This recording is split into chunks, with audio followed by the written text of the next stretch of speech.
책은 제가 지난번에도 한번 보여드렸어요. 그죠? 기억나세요? 네, 레버리지라는 책인데 되게 좋은 책이에요.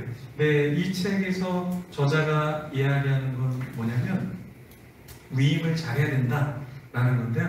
단순히 그냥 위임을 잘하는 걸 얘기하는 게 아니라 이 사람이 얘기하는 거는 생각을 좀 해야 된다. 이런 얘기를 해요. 그래서 이 저자는 매일 내가 어떻게 하루를 살았는가를 돌아보고 또 6개월, 12월 정도 한 해를 돌아보면서 내가 어떻게 삶을 살아가고 있는가를 끊임없이 점검해야 된다라는 이야기를 합니다. 그러면서 이 저자가 이야기하는 게 뭐냐면 내가 할 수 있는 일이지만 누군가에게 위임을 해야 되고 또 내가 어떤 것을 위임을 받을 때 어떻게 일을 해야 되는가에 대한 이야기를 해요. 그러면 우리가 어떻게 해야 나중에 우리가 후회하지 않는 결정을 하게 될까?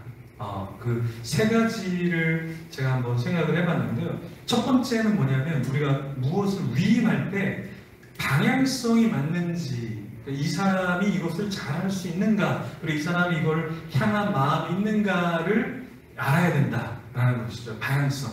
그러니까 방향성이라는 건 뭐냐면 이 사람의 소질도 조금은 생각을 해봐야 돼요. 예를 들어서 우리는 피아노를 지금 유정에게 맡기고 있죠. 근데 만약에 유정이가 피아노에 대한 방향성이 없어요. 자꾸 피아노를 팔아먹거나 안 치고 싶어요. 근데 또 피아노를 치면 뭐 유리창이 하나씩 막 깨져요. 네. 그리고 저쪽 끝에 있는 친구의 그 귀에서 피가 나요. 피아노를 치면. 그러면 이거는 합당한 위임이 아니다라는 거죠. 위임이라는 건 뭐냐면 방향성이 맞는가, 이 사람이 이것을 원하는가, 그리고 이 사람이 이것을 잘해낼 수 있는가를 일단 생각을 해봐야 되고요. 두 번째는 뭐냐면 단기간 짧게 맡기기 위해서 위임하는 게 아니라 또 위임을 받는 게 아니라 조금 더 장기적으로 내가 이 일을 할 수 있는가, 그 사람에게 이것을 맡겨야 된다는 거예요. 그래서 위임을 할 때는 단기간 한 달, 두 달 맡는 것도 좋지만 사실은 조금 더 길게 1년, 2년을 맡길 수 있는가, 이걸 좀 우리가 봐야 된다는 거예요. 그래서 기간이 한 달, 두 달도 우리가 짧다라고 생각할 수 있지만 짧지 않을 수 있고 1년, 2년이 짧다라고 생각할 수 있지만 저는 짧다라고 생각하지 않는데, 왜냐하면 제가 밴쿠버에서 유학을 할 때 이 청년들이 1개월, 2개월, 6개월 미만이 굉장히 많이 왔어요. 굉장히 많이 왔어요.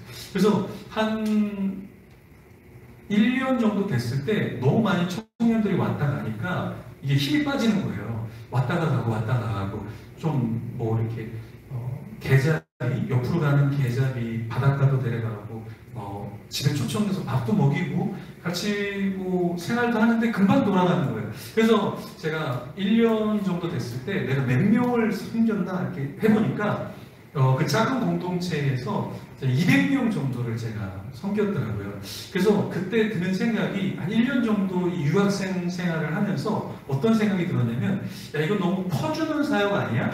너무한 거 아니야? 그런데 1년이 지나고 한 1년 반 정도가 지나니까 이게 짧은 기간에 1개월, 2개월, 6개월에 와 있는 사람들이 돌아간 다음에 누군가를 보내주더라고요. 그래서 이게 연계점이 있는 거구나. 그래서 어떤 친구에게 PPT도 맡겨보고 어떤 친구에게 어떤 리더의 자리도 짧게 맡겨봤지만 그 역할을 잘 감당하더라고요. 그래서 1개월, 2개월이 짧은 것 같지만 1년, 2년이 짧은 것 같지만 전혀 그렇지 않더라고요. 연계성이 있더라고요. 그래서 이제 우리가 이제 누군가를 같이 하고 파송할 때 소영이가 이제 미국에 가면 소영이가 이제 한국에 누가 들어오면 여기 굉장히 좋은 교회야 이렇게 소개시켜 줄 수 있겠죠. 그렇죠? 근데 중요한 거는 기간이 1개월, 2개월, 1년, 2년이든 굉장히 중요한 것은 같이 계속해서 뭔가를 할 수 있는 사람인가, 그것도 굉장히 중요하다. 네, 일단은 어느 정도의 기간일지라도 그것을 같이 할 수 있고 에너지를 쏟을 수 있는가, 이것을 좀 보면 좋을 것 같아요. 그래서 우리가 이것을 같이 한번 생각을 해봐야 될 것 같고요. 세 번째 또 우리가 생각할 건 뭐냐면 사적인 유익보다 하나님 나라를 생각하는가, 우리는 이것을 고민해야 된다. 내가 뭐 누구에게 위임을 할 때, 또 위임을 받을 때 이게 하나님 나라를 위한 것인가 아니면 개인적인 유익을 위한 것인가, 이걸 우리가 항상 고민해야 된다라는 거예요. 대부분 사람들은 자기 유익되는 것을 하고 싶어 하죠. 대부분 사람들은 교회에 유익되는 걸 하고 싶어 하죠. 자기의 어떤 그룹의 사람들이 유익한 것을 많이 생각하는데, 우리는 조금 더 큰 하나님의 나라를 볼 수 있어야 된다. 네. 그래서 그런 하나님의 나라의 관점에서 우리가 어떤 일을 할 것인가, 그리고 누구에게 위임하고 누구에게 위임을 받을 것인가, 이것을 우리는 생각을 해야 된다는 겁니다. 제가 SNS에 한번 올렸던 글인데, 대가를 바라지 않는다. 그러니까 우리가 하나님 나라의 일꾼이 된다는 것은 대가를 생각하면 안 돼요. 대가. 그러니까 우리가 신앙생활할 때 우리는 이제 작은 교회 공동체니까 개척을 해서 지금 세워가는 과정이니까 그렇게 큰 대가가 없어요, 사실은. 근데 전통교회나 규모가 있는 데서 내가 섬기면 뭐 이렇게 간식비가 나온다던가 사역비가 나온다던가 운영비가 나온다던가 이런 게 좀 있어요. 그래서 큰 교회나 규모 있는 교회들은 그걸 대가를 바라보면서 위원직을 맡는다던가 어떤 리더의 자리를 맡는다던가 이런 경우가 있어요. 근데 그거는 우리가 좀 조심해야 된다. 무슨 말이냐면 우리가 조금 더 섬기는 자리로 가야 되는데, 자꾸 우리가 내가 이걸 하면은 뭔가 직함을 얻을 수 있고 내가 이것을 하면 나에게 편의가 있고, 이런 거는 굉장히 조심해야 된다라는 거죠. 그래서 큰 교회에서는 이런 건 좀 조심해야 돼요. 주차장에서 이렇게 주차하는 사람들이 대부분 누가 되냐면 교회의 이 장로나 안수집사가 돼요. 왜? 얼굴이 익혀지니까. 성가대에 있으면 얼굴이 익혀지니까. 그래서 좀 특정한 곳을 섬기는 걸 굉장히 선호하는 사람들이 있는데, 그것은 내가 그 일을 하는 이유가 무엇인가, 요거를 좀 고민을 해야 된다는 거죠. 그렇죠? 그래서 이런 부분들을 우리가 생각을 해야 됩니다. 오늘 본문에 보면 우리는 위임하는 사람이 이제 세 부류의 사람이 나타나는데, 첫 번째는 누가 위임을 하냐면 총독이 이 바울의 사건을 맡게 되면서 이 바울의 사건을 가이사에게 나중에 위임을 합니다. 그리고 또 누가 위임을 하냐면 이 유대인들이 바울을 죽이고자 하는데 자기네 힘으로 죽일 수 없으니까 이 로마의 정권의 총독에게 위임을 하면서 죽이려고 하는 그 모습이 있어요. 근데 사도 바울도 여기에서는 사도 바울도 자기가 스스로 할 수 없기 때문에 자기의 사건을 가이사 총독에게까지, 가이사 황제에게까지 자기가 그 일을 위임하겠다라고 이야기를 합니다. 그래서 오늘 본문은 위임 전쟁이다 할 정도로 서로가 서로 해결할 수 없는 것을 다른 사람의 힘을 통해서 뭔가를 하려고 한다는 거예요. 그래서 그 부분을 우리가 조금 살펴보려고 하는데요. 베스토라는 인물, 우리가 한번 어떤 인물인지를 보면, 이 베스토라는 인물은 어떤 인물이냐면 정권에 있어서 벨릭스라는 총독 다음에 자기가 리더십을 얻게 된 사람이죠. 근데 굉장히 특이한 건 뭐냐면 이 사람이 좀 열심히 섬겨요.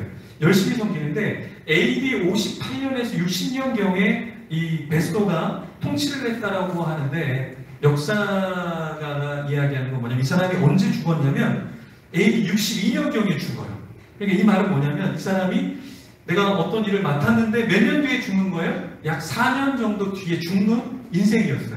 근데 그러면 이제 베스토가 이 맡은 일을 굉장히 잘 해야 되는 건 당연한 건데 너무 열심히 하는 거예요. 자기가 4년 뒤에 죽을 일인데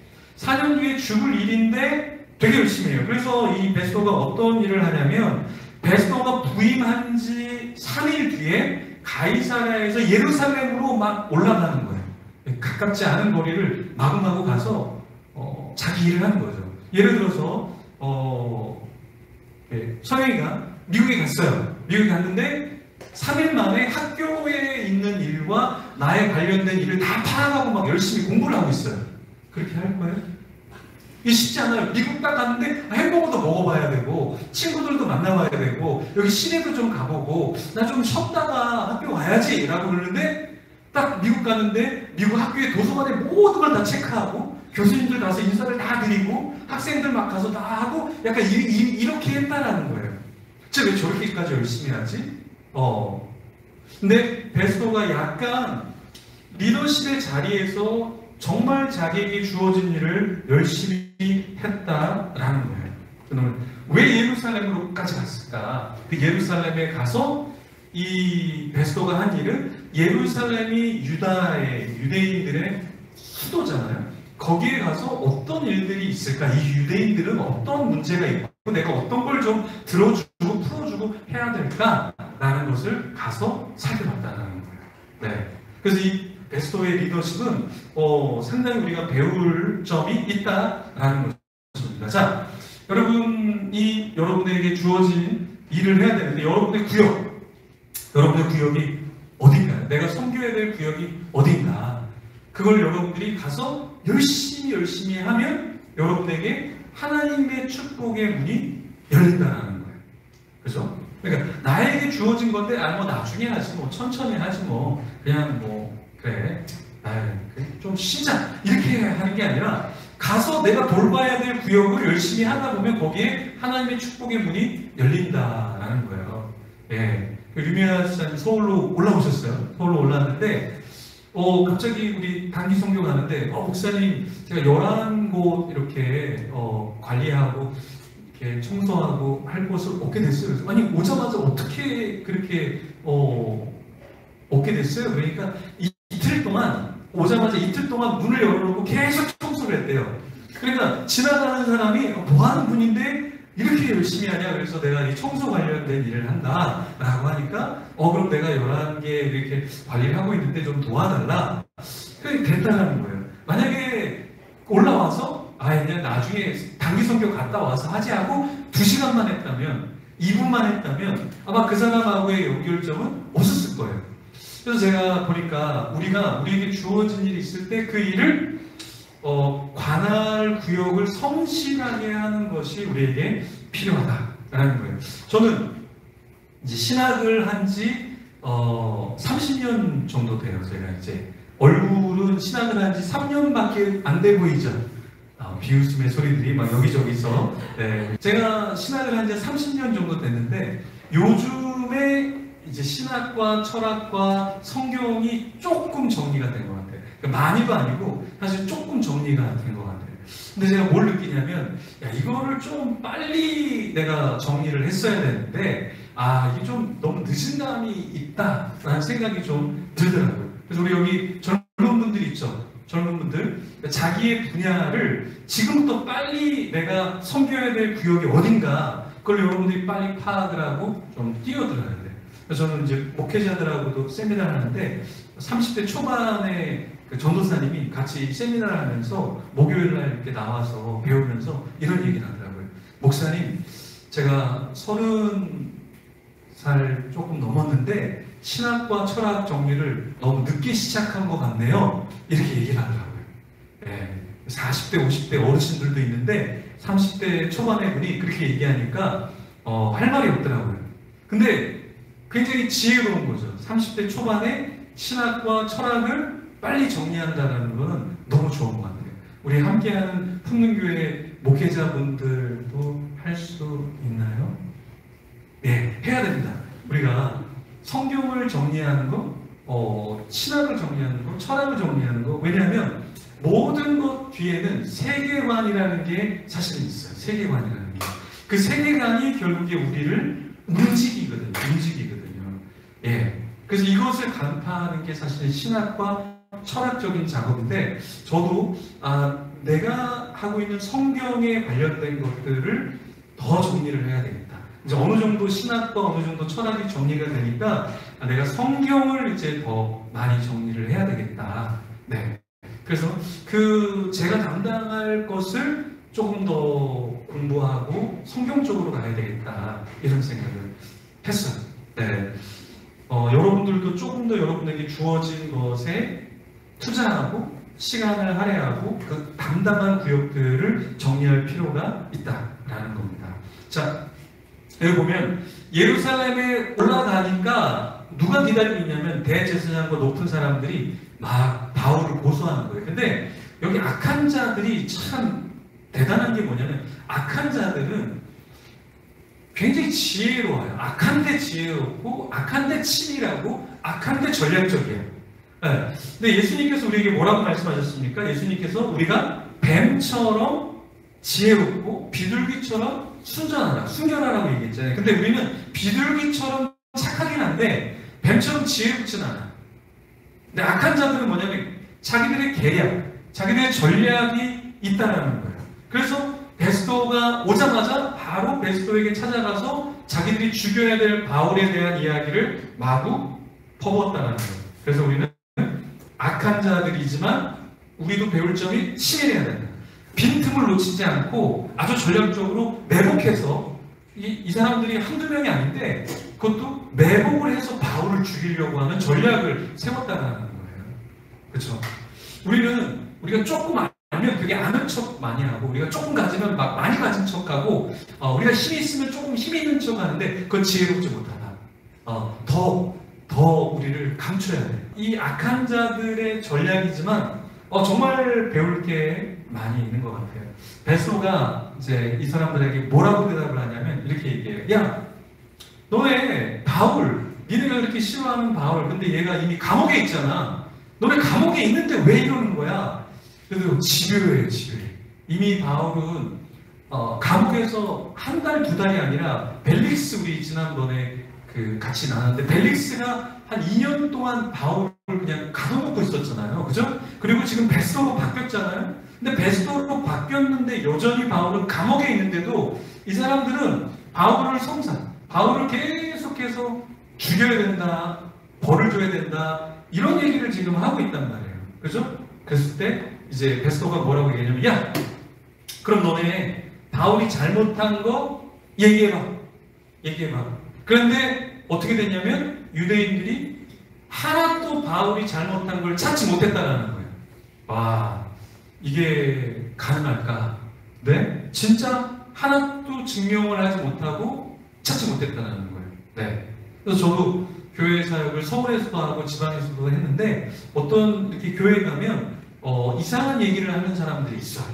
이상한 얘기를 하는 경우가 있어요. 근데 그런 경우에 조사를 받기도 하고 사실을 확인하기도 하는데 이제 그럴 때 중요한 게 뭐냐면 하나도 그 안 좋은 것이 안 나와야 돼. 그 의심을 받았을 때 이 사람은 범죄자야, 아니 이 사람은 잘못된 사람이야 라는 게 안 나와야 된다. 그러니까 우리가 생각할 때는 교회 일을 하면 의심을 안 받을 것 같죠. 우리가 예를 들어서 성교회 일을 하면 의심을 안 받을 것 같죠. 우리가 세상에서 일할 때도 어떤 의심을 받을 수 있지만 교회 안에 또 연합을 하면서도 얼마든지 우리는 의심을 받을 수 있다. 근데 중요한 건 뭐냐면 의심을 받는 게 중요한 게 아니라 그 의심을 받았을 때에 내가 하나도 잘못한 게 없다라는 것을 증명해낼 수 있는 것이 중요하다는 거예요. 근데 바울은 그것을 증명해냈다는 거예요. 여러분들이 이제 나중에 지금 이제 공부하고 또 직장생활 하는 분도 있지만 직장에 가서 여러분들이 이상한 이야기를 들을 수도 있어요. 너 왜 이렇게 일하는 거야? 너 왜 이렇게 잘못한 거야? 너 가만두지 않겠어. 이렇게 했을 때 여러분들이 좀 하나님 앞에서 저 사람은 법이 없이도 살 사람이야. 그리고 정말 알아보니까 하나도 잘못한 게 없는 것 같아. 이런 이야기를 들을 수 있어야 한다. 네. 이게 참 우리 인간으로서 쉽지 않은데 사도 바울은 어떤 결과? 아무리 이 사람을 뒷조사를 해도 아무것도 나오지 않았다라는 거예요. 최근에 이제 기독교 SNS에서 한 찬양하는 사람이 문제가 있다, 막 이런 얘기를 사람들이 하는데 거기에 피해를 본 사람들이 마구마구 연락을 하는 거예요. 그래서 그렇게 이야기했을 때 피해를 본 사람이 없으면 되는데 피해를 본 사람이 너무 많은 거예요. 피해를 본 교회도 너무 많은 거예요. 그러면 어떻게 되겠습니까? 사람들이 정말 그 사람을 조심해야겠다라는 생각을 하겠죠. 근데 그것이 우리가 되어서는 안 된다라는 거예요. 사도 바울은 열심히 하고 사람들에게 오해도 받았지만 정말 조사를 했을 때에는 아무것도 드러나지 않았다라는 거예요. 그래서 사도 바울은 자신을 변명하고 자기를 변호하고 하나님 앞에 나아갔다라는 것입니다. 사도 바울은 사실 좀 불행한 사람 같아요. 제가 볼 때는 예수님도 이 땅에 오셨는데 예수님 인정을 못 받았어요. 그러니까 여러분들이 어디 가서 인정을 못 받으면 여러분 예수님도 인정을 못 받으셨어요. 그러니까 우리가 어떻게 인정을 받아요? 인정을 못 받는다. 우리 옆 사람에게 이야기하겠습니다. 예수님도 못 받으셨습니다. 네, 예수님도 못 받았습니다. 네, 제가 오늘 이렇게 헌금 봉투에다가 이렇게 글을 썼어요. 그래서 제가 아주 이쁘게 글을 잘 썼거든요. 그래서 제가 이 이쁘게 글을 쓴 것을 제가 주희한테 보여줬어요. 주희한테 보여주니까 주희가 아무 얘기도 안 하는 거예요. 그래서 제가 다시 아빠가 쓴 글이야 그러니까 하고 읽을 수 있네 이렇게 이야기를 하더라고요. 그래서 제가 또 하미한테 너 어떻게 생각하니? 그러니까 하미가 그래 우리 친구들 남자애들보다 조금 낫네 이렇게 얘기하는 거예요. 비교할 사람이 초등학교 5학년 남자애와 제가 비교를 당해서 조금 낫다라는 이야기를 하더라고요. 그래서 제가 아내에게 이제 가서 또 보여주면서 내가 이렇게 글씨를 이쁘게 썼는데 이렇게 하니까 아무 얘기가 없더라고요. 그래서 선지자는 자신의 동네에서 인정을 받지 못한다는 말이 이런 것인가 하면서 했는데 주희가 또 그 얘기를 하더라고요. 아빠는 빨리 쓰나 천천히 잘 쓰나 글씨가 똑같아서 참 좋은 것 같아. 이게 무슨 말일까? 이게 무슨 말일까? 나는 굉장히 하나님께 이 감사의 마음으로 글을 적었는데 그렇게 쓴 거랑 막 쓰는 거랑 별반 차이가 없다. 아직 어려서 그 말이 무슨 상처되는 말인지 모르겠지만 하여튼간 이게 인정을 받기란 어렵다. 왜냐하면 이 사도 바울도 자기가 유대인들을 위해서 일을 했잖아요. 근데 유대인에게 인정을 못 받았어요, 사도 바울은. 그래서 사도 바울은 너무 인정을 유대인들이 안 해주니까 어디로 가서 일을 했을까요? 이방인들을 위해서 일을 했거든요, 이방인. 근데 이게 이방인들을 위해서 일을 해주면 이방인들이 뭘 해줘야 될까요? 칭찬을 해줘야 되잖아요. 그죠? 그렇지 않을까요? 근데 이 이방인들도 사도 바울을 그렇게 칭찬하지 않았어요. 마치 하위주의가 아빠의 글씨를 잊어줘도 괜찮아. 그냥 그대로 인생을 살아. 이런 분위기로 얘기한 것처럼 사도 바울에게 사도 바울이 계시니까 우리가 복음을 받았어요. 이렇게까지 감사하지는 않았다라는 거예요. 근데 이게 우리가 하나님을 섬길 때 반드시 우리에게 있는 것이 무엇이냐면 바로 인정을 받기가 쉽지 않다라는 겁니다. 쉽지 않다. 그렇죠? 네. 굉장히 인정받기가 쉽지 않아요. 그래서 우리가 선교지에 가면 선교사님들이 뭘 힘들어하는 줄 아세요? 선교사님들이 뭘 힘들어하냐면 아무리 선교지를 위해서 일해도 선교지에 있는 사람들이 선교사님을 인정하지 않아요. 부자 나라에서 왔으니까 돈이 많으니까 그리고 이 사람은 우리를 이용해서 하려는 거 아니야? 이해를 잘 못해요. 선교사님이 아프잖아요. 고생하잖아. 자기 인생을 갈아서 집어넣는 거잖아요. 근데 여기 선교지에 있는 사람들은 그렇게까지 감사하는 사람도 있겠지만 그렇게까지 선교사님들이 생각하는 것만큼 선교사님을 동역자나 우리를 위해 헌신하는 분 이렇게까지 인정하는 데는 오랜 세월이 걸린다라는 것입니다. 그래서 우리가 단기 선교를 가는 이유가 뭐냐면 선교사님을 좀 섬겨드리려고 사실은 가는 거예요. 그래서 요번에 단기 선교 갈 때 저희들은 이렇게 사실 캄보디아 쌀국수 이렇게 먹고 싶었는데 선교사님은 늘 그걸 먹으니까 오히려 한국 음식이나 이 서양 음식을 훨씬 더 좋아하겠죠. 근데 저희가 가갖고 아닙니다. 저희는 선교지와 똑같이 되려고 네 끼를 다 누들 캄보디아 쌀국수를 먹겠습니다. 그러면 선교사님이 돌아가시는 거죠.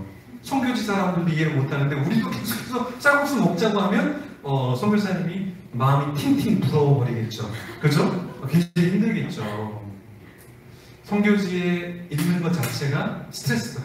저는 이번에 선교지 갔다가 한국 왔는데 한국 왜 이렇게 시원한 거예요? 그리고 습도가 없잖아요. 지금 오늘 같은 날 여러분들은 막 덥다고 하는 사람들은 선교지에서 한 10년 썩어야 돼. 10년 썩어야 돼.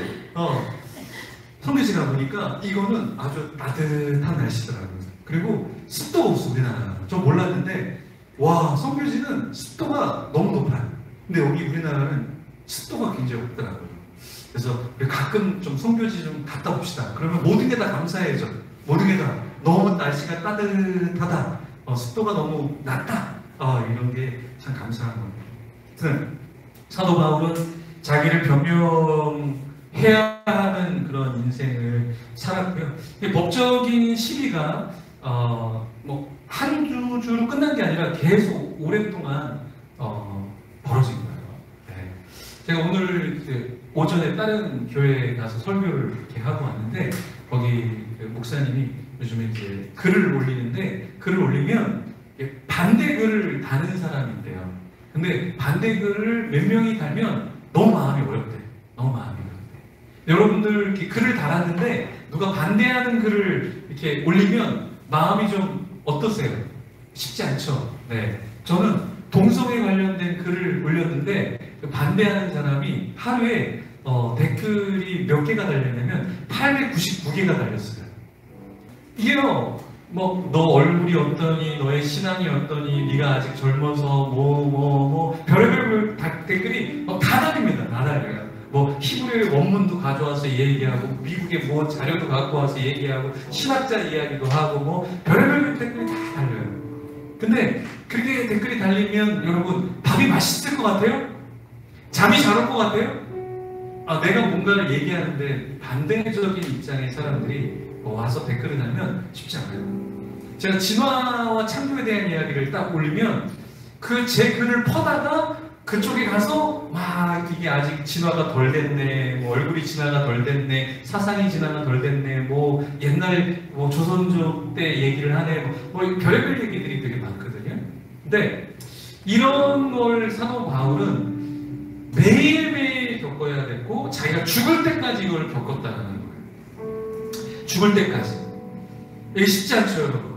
그러니까 1년, 2년 그냥 법적인 싸움에서 있다가 하면은 좋은데 죽을 때까지 그것을 겪다가 하나님께 간다라는 거는 쉽지 않은 거예요.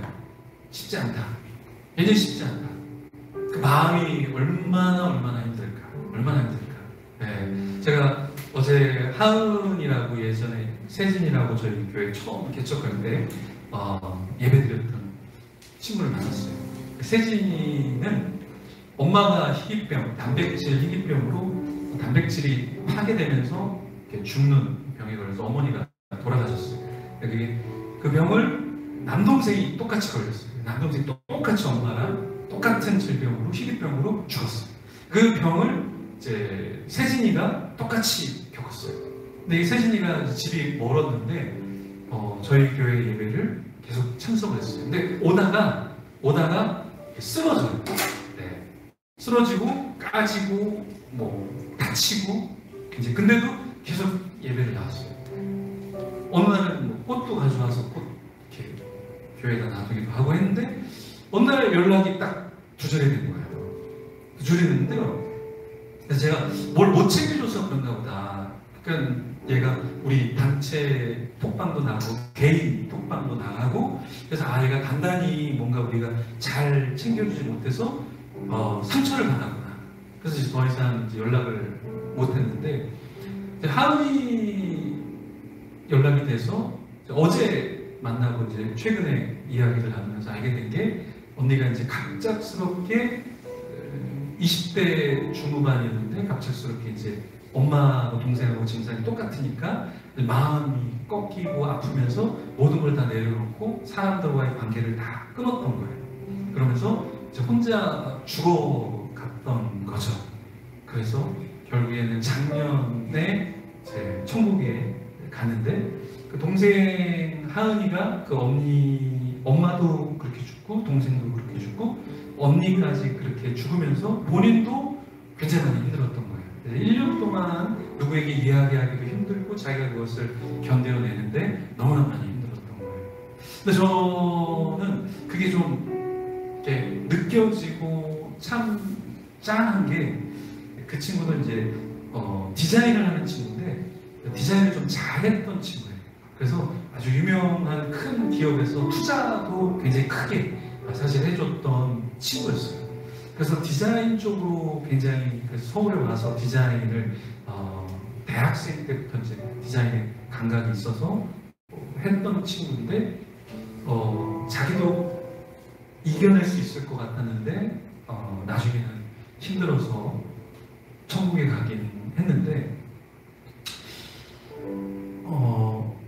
젊은 나이에 20대 중반에 내가 많은 걸 할 수 있고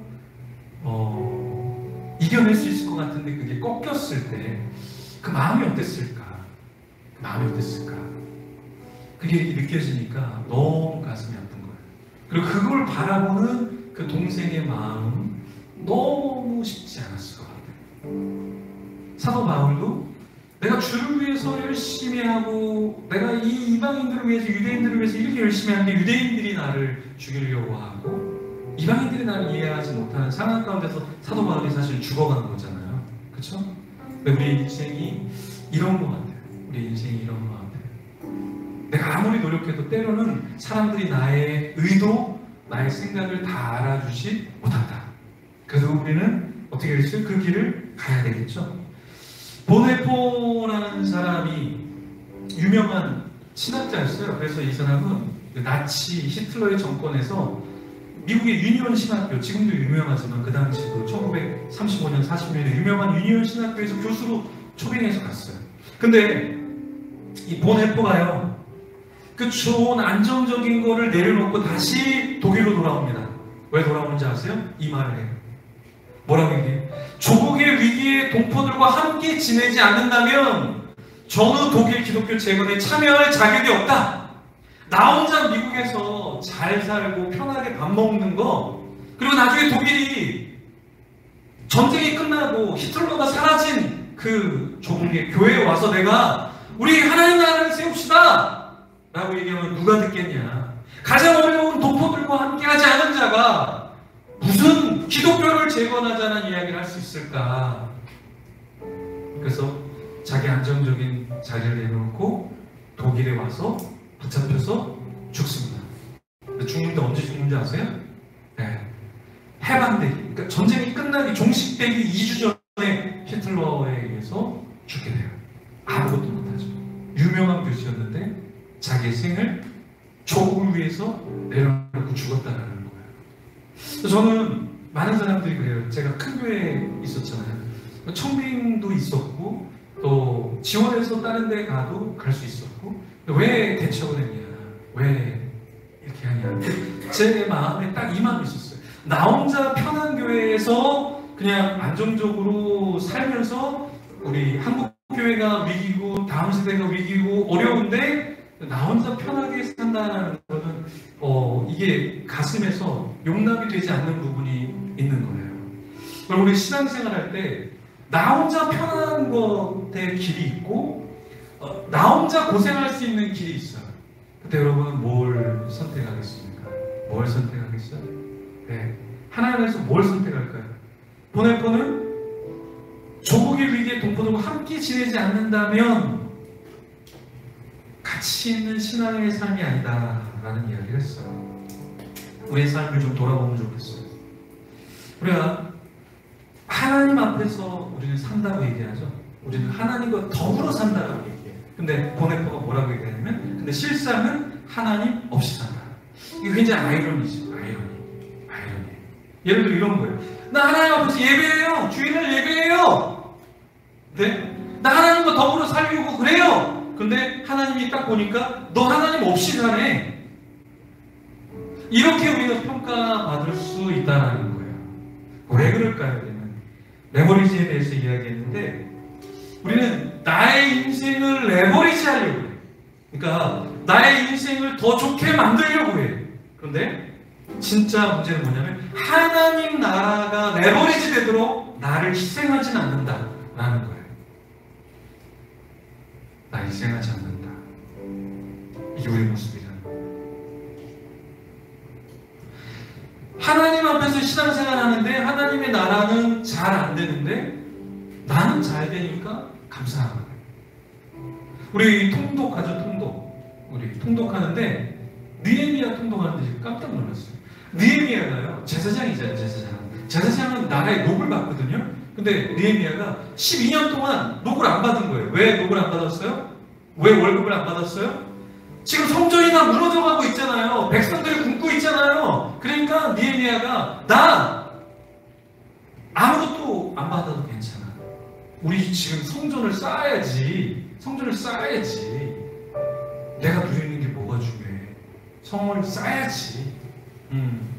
우리 건물을 알아보고 있고 공간을 알아보고 있어. 그렇죠? 하나님의 나라를 우리가 먼저 생각한다는 게 무엇일까?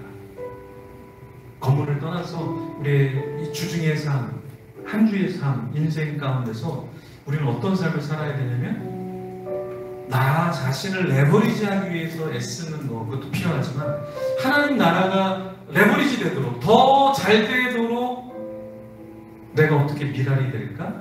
내가 어떻게 썩어지고 희생할까? 우리는 이거를 좀 생각을 해야 된다는 거예요. 나는 편하니까 나만 편하면 되지. 이 신앙에서 하나님의 나라가 더 아름답게 세워지면 좋겠다. 그 부르심은 각자 다 다르다. 각자 다 달라. 각자 다. 우리는 다 각자 다른 부르심 앞에 서 있다. 그렇지만 중요한 건 뭐냐면 우리는 항상 레버리지, 내가 지렛대로 뭔가를 들어 올리려고만 하는 것이 아니라 내가 지렛대로 올려지도록 받침이 되는 인생. 그래서 내가 없어지고 내가 미랄이 되는 인생. 그 인생을 우리는 살아야 한다라는 거예요. 젊은 나이에 우리도 죽을 수 있고 나이가 들어서 우리는 죽을 수 있어요. 근데 그 마지막 순간까지 우리가 생각해야 될 것은 무엇이냐면 내가 나를 위한 인생을 살았는가? 내가 주를 위한 인생을 살았는가? 공부를 하더라도 이게 나를 위한 공부인가? 주를 위한 공부인가? 편하게 먹고 살자고 공부하는 것이 아니라 주를 위해서 우리 인생을 던져야 된다. 사도 바울처럼 유대인이 인정하던 이방인이 인정하는 그게 중요한 게 아니라 내가 죽음으로 가는 그 길에서도 후회하지 않는 복음을 위해서 나의 삶을 내어던져서 하나님의 나라가 올라설 수 있도록 하는 인생. 그 인생을 우리는 살아야 한다라는 것입니다. 여러분, 희생 두려워하지 마세요. 헌신 두려워하지 마세요. 하나님께 드리는 거 두려워하지 마세요. 하나님께 시간을 드리는 거 두려워하지 마세요. 계산하지 마세요. 하나님께서 여러분을 기억하고 훨씬 더 행복한 값진 인생을 만들어 주실 겁니다. 우리 축도하며 예배 마치도록 하겠습니다. 지금은 길과 진리요 생명이신 예수 그리스도의 은혜와 세상을 이처럼 사랑하사 독생자를 주신 하나님 아버지의 지극하신 사랑하심과 성령님의 강화 감동 새롭게 하심이 사람의 인정을 받는 것으로 기뻐하기보다 나를 품어주시는 하나님의 사랑을 힘입어 하나님께 인정받기를 기뻐하며 하나님의 나라를 아름답게 세워가는데 나를 드리기로 결심하는 모든 성도들과 오늘 하나님을 사랑하며 예배하는 이 땅의 모든 주의 백성들과 선교지에서 수고하시는 선교사님들과 주님의 교회들에게 이제로부터 항상 함께 있을지어다.